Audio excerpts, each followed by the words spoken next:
bit about the funding that'll... What are the developers telling you? What are the developers Telling you about this? What are the developers telling us? I think probably if you're in the construction business, you're probably pretty interested in the project. Obviously, there's significant job creation, economic activity that would come with a project of this nature.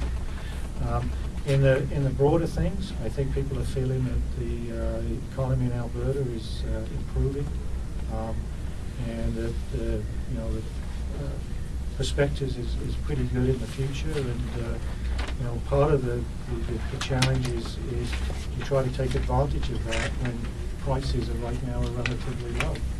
And so there's this balancing act about what projects do you approve immediately versus what projects do you delay if the economy does heat up.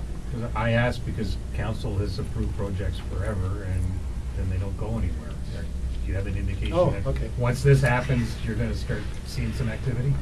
Well, in terms of the general comment about council approving projects, we are very much in a market scenario here. It is private sector driven development.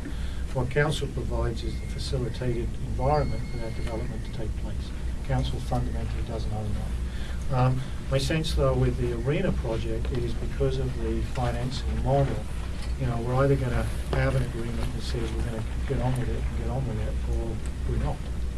Simon, talk about the bridged funding from when a CRL starts to when we might see any impending development. How is the city going to cover those mortgage? So within the CRL, there is assumptions around interest charges that would come with growing the CRL. Certainly within the user fee piece, there's assumptions around interest charges in terms of collecting that. And there may be opportunities to actually generate revenue leading up to the construction of the facility. But I'm going to let Lorna step in if she's got any additional comments to that. So one of the strategies that we've talked about is if we're looking at the ticket tax and the CRL as being two sides of a coin in terms of providing funding, is the timing of when that funding would actually come.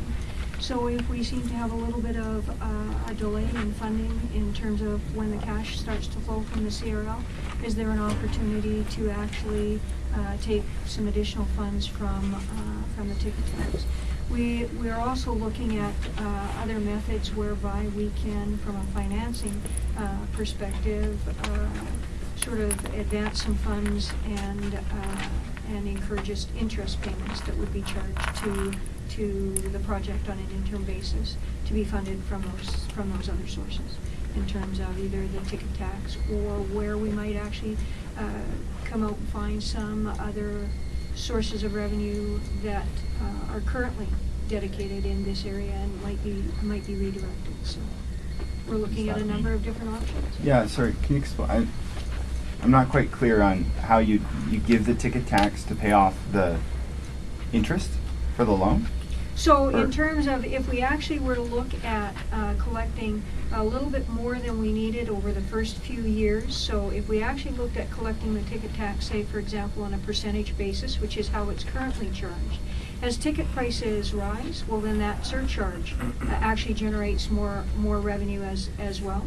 And so at a certain point in time, if you kept on doing that, you wouldn't need the same level of ticket surcharge to pay off the $125 million that we said we would like to pay off with ticket surcharge.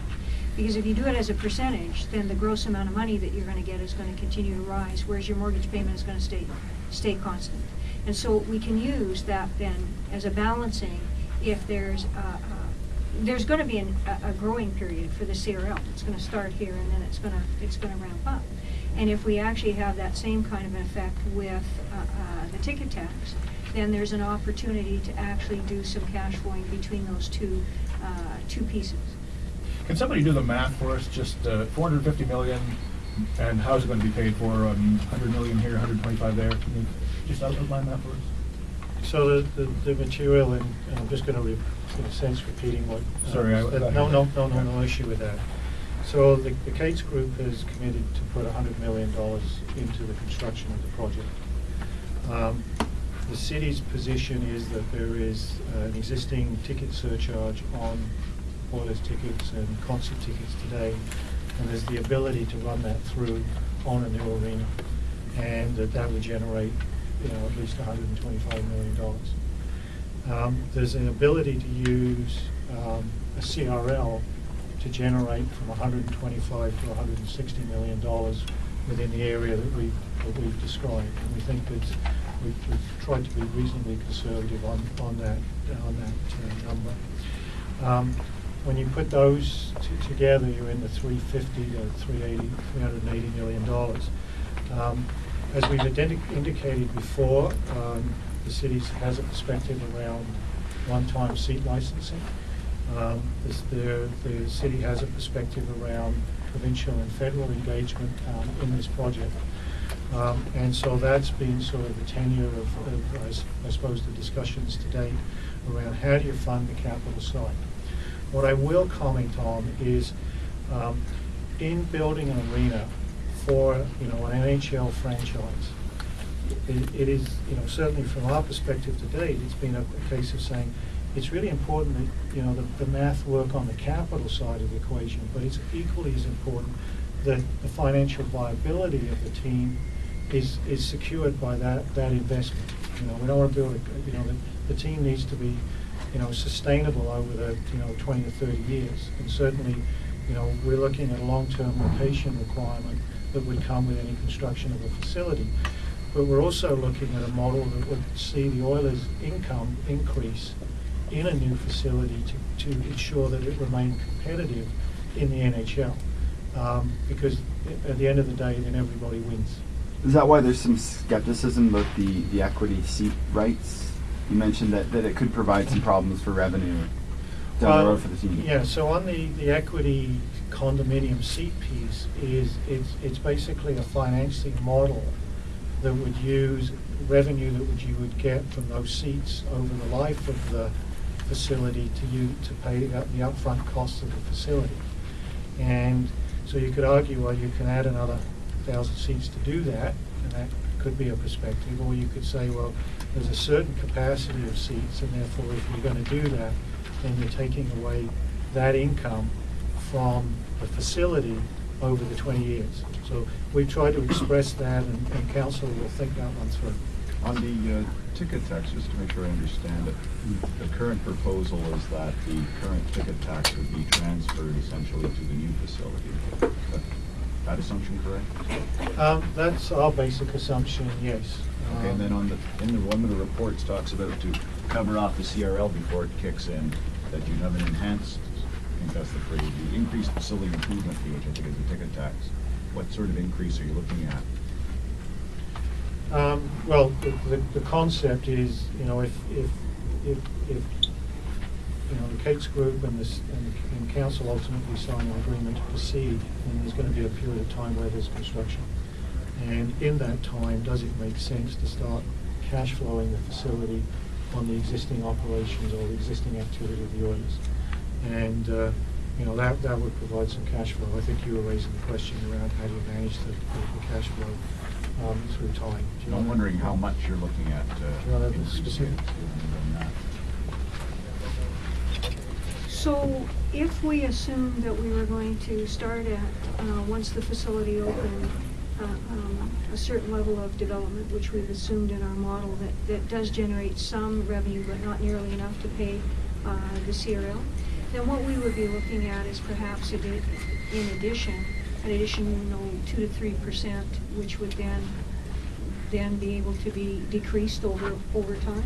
So in terms of the enhanced piece, it would be somewhere in the 2 to 3% range, and then reduced over time as the CRL revenue came up. And so that's what I was trying to say, and I get that I didn't say it too well in terms of balancing those two things out. Sorry, 2 or 3 percentage points, or 2 or 3% over the current? 2 or 3% over the current. So right now the current is 7.5%. So maybe taking that up 2%. 2 percentage points. 2 percentage points Yeah, in okay. the interim. Okay, thank you. So I just wanted to make one comment is, as we go through negotiations, there are, literally, 20, tens and tens and tens of elements in those negotiations. And certainly at the end of the day, it's around how you can put a deal together that works for all parties. And so I think you just want to, clarify that until you actually have a deal, different perspectives on various elements will always be there. Because if we had full agreement on absolutely everything today, then we'd have probably already been in front of council on that. So I just want to, as we go through this discussion, I just want to say on the 3 percentage points, that could be in the deal, and it may not ultimately be in the deal. But if we go ahead, but these are some of the concepts that are being discussed in terms of how you finance it, the staging of it, who governs the management of it, who deals with the operations in the long term. Those are all the key questions that come into that broader discussion. Simon, Another have you at cash- any point in the negotiations asked Kate's for more money to bridge the gap between what you have currently and the 450? So I'm not going to get into specifics of the negotiations. All I will comment there is there's a gap that needs to be bridged. So I'm assuming that you would look at all avenues to do that. There's a cash flow question too. There's activity in the arena like restaurants, bars.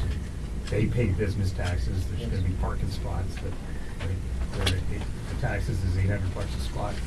Can you talk about that cash flow and what it needs to be bridged? So when you assume the facility is built, and obviously it's, there's an extra almost 2,000 seats. There's a whole completely different design in terms of the use of those seats and the marketability of those seats.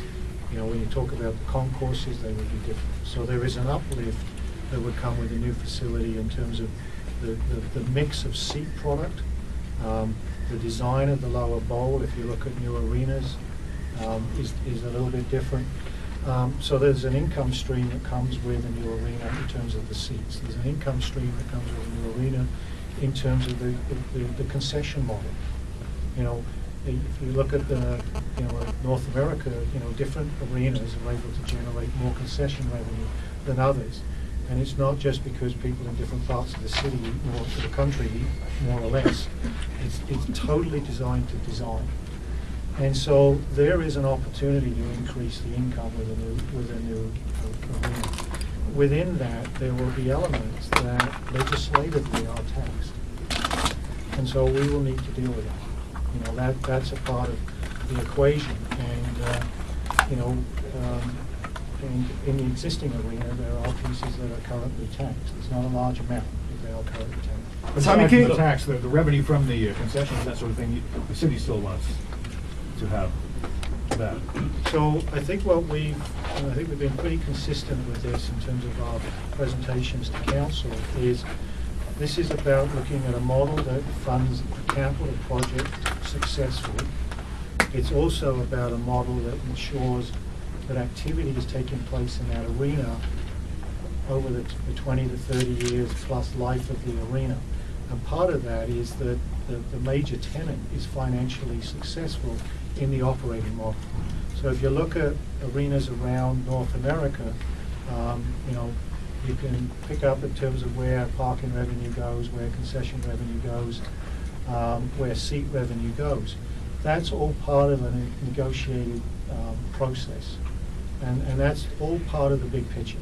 This isn't, it's about a successful capital project, and it's also about a successful NHL franchise in Edmonton in the long run.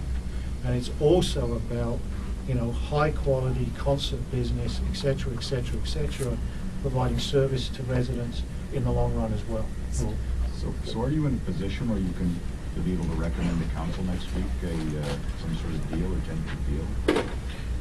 I think we're in a position to give council a fuller picture of where we are physically at today. I think whether that leads council to provide us any sort of formal direction, we'll find out on April 6th.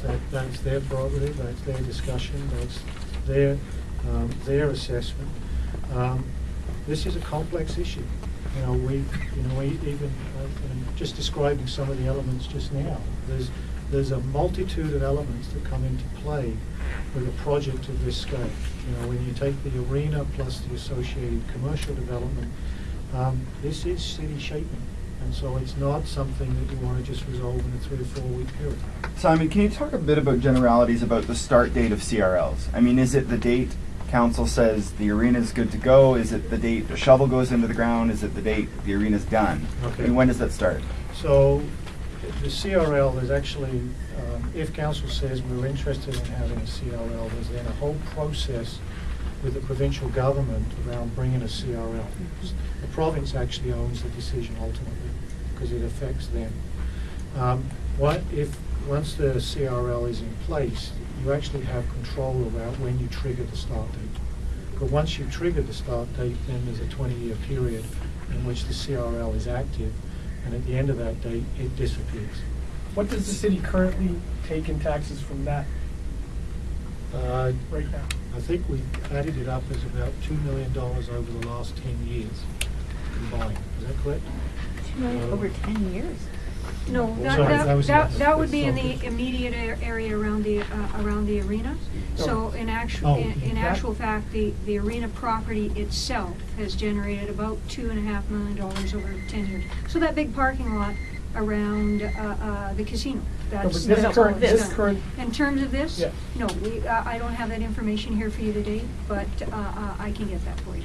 So, but I just want to maybe clarify something. All the taxes that is today that are being paid in that area will continue to go to general revenue. They're So not you going expect to to the make arena. 160 beyond that? This is an increment above, right? This is not, nobody's suggesting that we take the taxes out of that area and apply it to the arena. Every single dollar of taxes that is there today stays in the general fund. What we're talking about is if a new development comes into that area, it will create new tax revenue. That new tax revenue goes to the arena project over 20 years. At the end of the 20 years, that tax revenue goes back into the general fund for years 21, 22, 23, 99. And last we heard, the gap was $100 million. Can you update us on that? I would say there's been some positive movement on the gap, but I'm not going to go any further than that until we discuss things with council and proceed.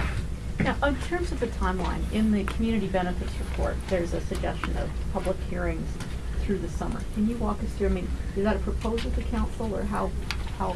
So what's one that of the timeline? questions that council has raised is, what does the community process look like over the next number of months? As you know, over the last couple of years, there's been extensive public discussion on this project.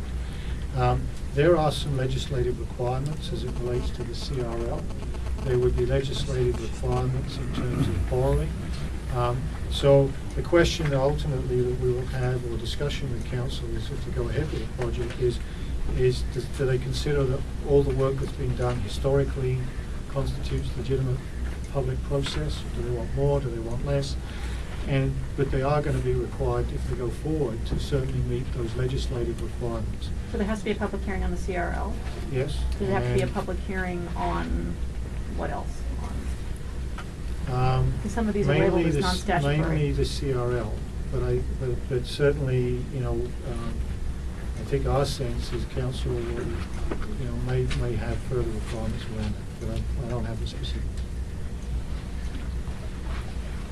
Maybe I could add something. So, council has directed us to set up a non-statutory public hearing around the arena project. The date for that has not been set because we haven't refined what it is that they would like to have the hearing about.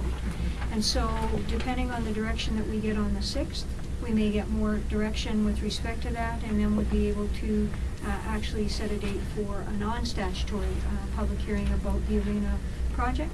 The CRL process, as Mr. Farbrother indicated, does have a number of touch points that are required with public, including a public hearing process. Any bylaws that are issued related to the project have processes that are attached to them and that we would have to have in public at council, but they don't necessarily have statutory public hearing processes. And the attached. zoning is decided, so. The zoning is decided conditionally, yes. Like there's some requirements that need to happen to trigger a few last pieces on that. Yeah. Given all the public hearings that need to happen, are you guys concerned about the timeline at this point? in terms of when Kate's wants to be. Well, if you physically wanted a facility built and in place, ready for the 2014 NHL season, then time becomes an important factor in these discussions. Having said that, if you've got a project and everybody's agreed to it and it all makes sense, there is the ability for the Oilers to play at Rexall for another year, for example. So I think it's the balancing between getting the right deal, getting the right thing for Edmonton, and also trying to do it in a fashion that ensures legitimate continuity of an NHL franchise. By what date would you like to see this done? I think a lot of people are investing a lot of time and energy on the issue, and I think for council that they're going to be weighing, do we move now? Do we get further information? What do we do? And I think we're going to get some feedback on that on April 6th. Simon, can you tell us if Northlands is in any way involved in the funding negotiations?